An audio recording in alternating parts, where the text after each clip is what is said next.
Hi guys, this is the Advisor and welcome back to my channel. Today we're going to show that the parasites are being exposed. All the parasites on the pulpit are being exposed one by one, but just not fast enough. And before I explain and speak to you about this matter, I'm just going to go straight into the video, and then after the video I'm going to be discussing this with you at length and explain all the foundation facts behind this speech and behind the man and his background and his family life. So stand by. Without any further ado, let's go into the video. No, you still poor, broke, busted, and disgusted because of how you've been honoring me.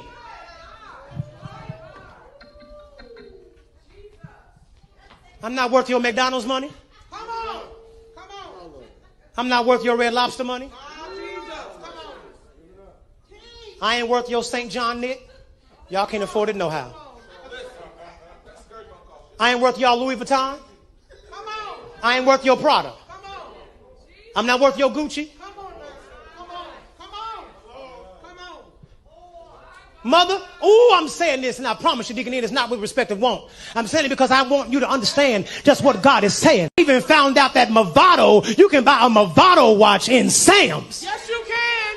Yes, you can. And y'all know I asked for one last year. Here it is the whole way in August. I still ain't got it. Y'all ain't saying nothing. Let me kick down the door and talk to my cheap sons and daughters. Okay guys, you heard that. Now, let us dissect what he said. He said, "That is how I know you're still poor, broke, busted, and disgusted because of how you have been honoring me." Now, tell me, he is admonishing his congregation for not buying him a Gucci watch that he asked for from the year before. And now it's August of the following year, 2022, and he has not gotten the watch yet, so he's admonishing them. And now, hear what he said? "You're broke, poor, broke, busted, and disgusted because of how you have been honoring me." Is it really that he's supposed to be honored? And is this how you honor somebody? By buying them an expensive Gucci watch? I would like to know. Okay, he continued. "Am I not worth your McDonald's money? I'm not worth your Red Lobster money. I ain't worth your St. John's kit. You all can't afford it. No how. I ain't worthy your Louis Vuitton. I ain't worthy your Prada. I'm not worth your Gucci." Now, listen to that. Here is it. He is saying, the money you're going to take and buy brand name clothes, you could have bought my watch instead. The money, but even more disgusting than that, he's saying, you're going to McDonald's, you're going to have a meal at McDonald's, you're hungry, and you're going to have a meal at McDonald's. But why buy food for yourself when I need a Gucci watch? He's saying, why would you take your family out to Red Lobster? Am I not worth your Red Lobster money? In other words, don't treat your family. Buy me my Gucci watch. You know? He went on. He's telling you where you can get the watch. You can buy a Movado watch in Sam's. You all know I asked for one last year. Here it is whole way in August. I still ain't got it yet. Y'all ain't said nothing. Let me kick down the door to talk to my cheap sons and daughters. So just because you haven't bought him a Gucci watch, you are cheap.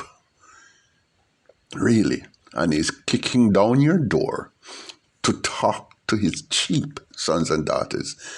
Is that how you talk down to your congregation?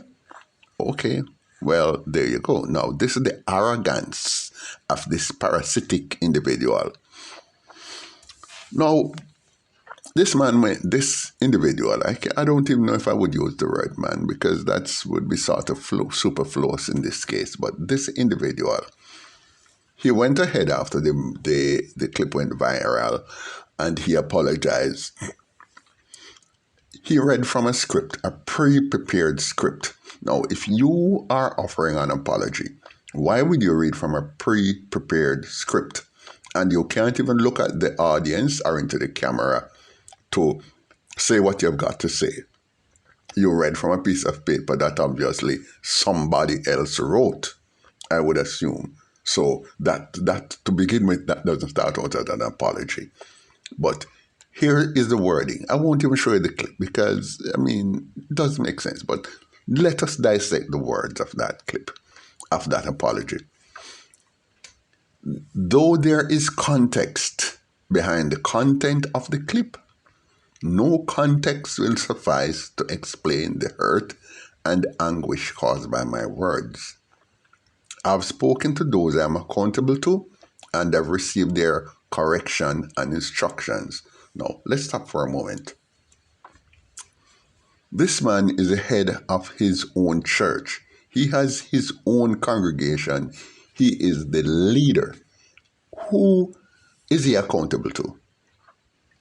He is not accountable to anybody. He is not associated with any other church body who can monitor his actions. He is the dictator in his own little world, right? So how is saying that he has spoken to the people that he is accountable to? He's not accountable to anybody. Therefore, that makes no sense. That is clearly a lie. No, he said that I have privately apologized to our church who have extended their love and support to me. Now, you privately apologize to the church?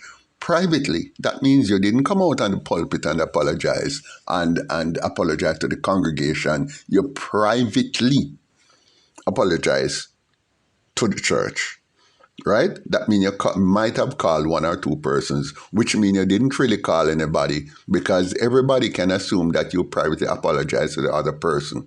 So if each person is going to assume that you apologize privately to somebody else, maybe you just didn't offer any apology at all because nobody knows who you apologize to because you did so privately to each individual. And I don't know if you are going to be sincere enough to do that, considering that you consider these people just suckers who are there to keep you in a certain lifestyle. But anyway, let me continue. Because clearly he did not offer any explanation for his actions. He went on, thank you to those who know and love me.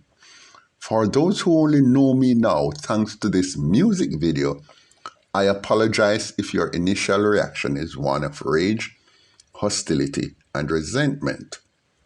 Now, for a moment, music video? You apologize to those who is now knowing you because of this music video? What music video? But listen, clearly listen to the apology further. I apologize if your initial reaction is one of rage, hostility, and resentment. In other words, I'm not apologizing unreservedly. The apology is for you if your initial reaction is one of rage, hostility, and resentment. That means if your initial reaction wasn't one of initial rage, if you didn't feel outrage in the first few seconds of hearing of my behavior, then this apology does not apply to you. And you're not apologizing for your behavior or your action. You're just apologizing if a person's hearing of your actions, their initial reaction was of rage, hostility, and resentment. Okay. And we'll listen to the name of the sermon. The sermon he was giving that day was Taking Care of God's Shepherd. Okay, so hold on. You are the shepherd. The congregation is your sheep. And you're saying that it's a sheep who should take care of God's shepherd. Whose shepherd are you? You are God's shepherd, the God to take care of you. No, you are God's shepherd. You're God's shepherd. God appoints you as a shepherd, and you get some sheep. And is the sheep supposed to take care of the shepherd? Oh yes, that's standing everything I know about the church on his head. But this shows the level of arrogance, and the rapacity and avarice of pastors. And this is just typical. Nearly 100% of pastors in the United States are like this. Now, where is this man coming from? Let us look. According to what I've researched, he started in the ministry at the age of 17, and he was nurtured and mentored by a man called Bishop L.W. Bolton Jr. Right? Now, this man, his name is Carlton Funderburke, and Funderburke, Funderburke, and Carlton Funderburke the first, which means that Carlton Funderburke the first, he has a son, and he named him Carlton Funderburke the second, which gives him the alternative to add first to his name.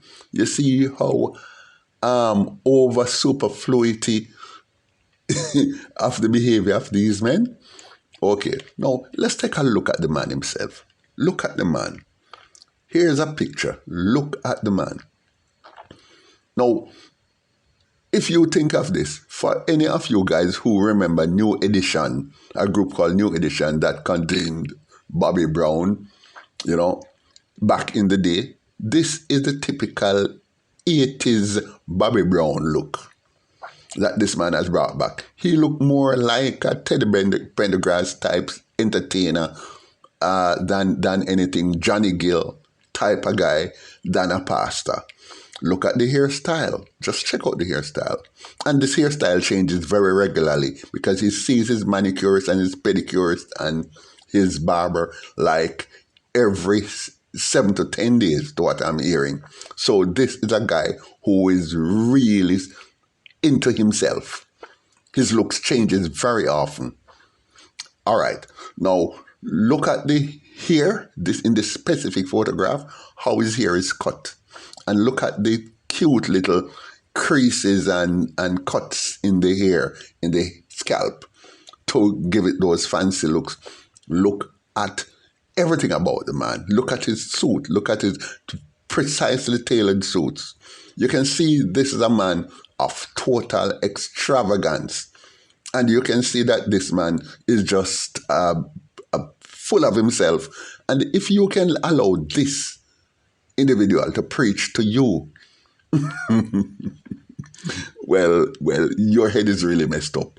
Your head is really messed up if you can let this person rob you. Look at him. It's clearly he's a con. He's there to con people. But hold on, look at his wife. Now, let's look at the wife. Now, what I'll say about her, I don't want to say about much, but I'll refer to the most salient thing, the most obvious thing. Look at the hair. Look at that high pile of ridiculous looking plastic on the head. Just look at that pile of plastic on the head. That looks so artificial, you would think you're looking at some Japanese, artificial intelligence cyborg. But anyway, let me say this. Think of a brothel and think of your walking. Just imagine yourself walking into a brothel anywhere on earth, and you walk and go up to the front desk. The person you would expect to hand over your money, who is going to send you up to that room to get your business taken care of. Wouldn't this be the specific image of that person you would expect to see, that madam at the front desk who is going to take your money?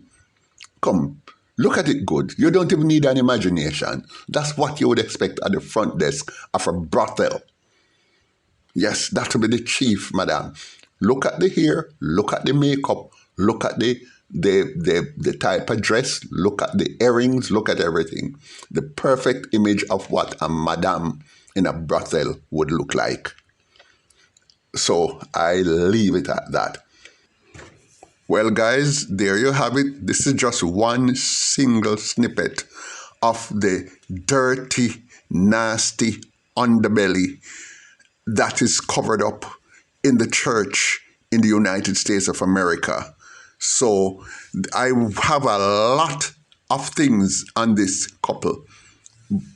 And I want to give everybody the full lowdown, but you'd have to come back for a part 2. So this is just part 1. And in the second part, I'll be laying bare and wide open the total underbelly, how he came to be where he is, how he got his money, and how he reached where he is, and so on and so forth, and give you his total antecedent and every lowdown on this man and on this woman and exactly where they're coming from. So if you subscribe now, when the part 2 comes up, you'll be able to, it will just come right up on your phone. So subscribe and just hit the notification bell so that it will just appear on your phone or on your device, your laptop, your tablet, as soon as it comes out in a matter of hours. So guys, thank you for listening, and see you shortly for part 2.